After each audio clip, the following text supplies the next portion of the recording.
ஜவ்வரிசி குழிப்பணியாரத்துக்கு 1 கிண்ணம் ஜவ்வரிசி கழுவிட்டு 6 மணி நேரம் ஊற வச்ச பிறகு ஜல்லடையில் வடிகட்டிட்டு ஜாரில் போட்டு தண்ணி ஊற்றாமல் அரைச்சி கிண்ணத்தில் எடுத்து வச்சுக்கோங்க. அதே ஜாரில் 1/2 கப் ரவை, 2 முட்டையை ஊற்றி 10 நிமிடங்கள் ஊறின பிறகு 2 வாழைப்பழம், 1/2 கப் சக்கரைத்தூள், 1 சிட்டிகை உப்பு, 1/2 ஸ்பூன் ஏலக்காய் பொடி போட்டு அரைச்சிட்டு இப்போ அரைச்சி வச்ச ஜவ்வரிசியை போட்டு அரைச்சிடுங்க. கிண்ணத்தில் ஊற்றிட்டு மாவு திக்காக இருக்குது, கொஞ்சம் தேங்காய் பால் ஊற்றி இந்த அளவுக்கு கலந்துக்கோங்க. கல்லில் எண்ணெய் தடவிட்டு மாவை குழியில் ஊற்றிக்கோங்க.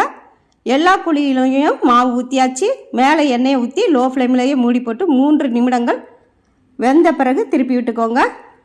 லோ ஃப்ளேம்லேயே வேக வச்சுக்கோங்க, அப்போ தான் கருகாமல் நல்லா வேகும். அதனால் மூடி போட்டு லோ ஃப்ளேம்லேயே வெந்த பிறகு இப்போ வெளியில் எடுத்துக்கோங்க. அவ்வளவே தான், நமக்கு ஜவ்வரிசி போட்ட குழிப்பணியாரம் நல்ல மணமாய் சுவையாய் ஹெல்த்தியாய் ரெடி ஆயிடுச்சு.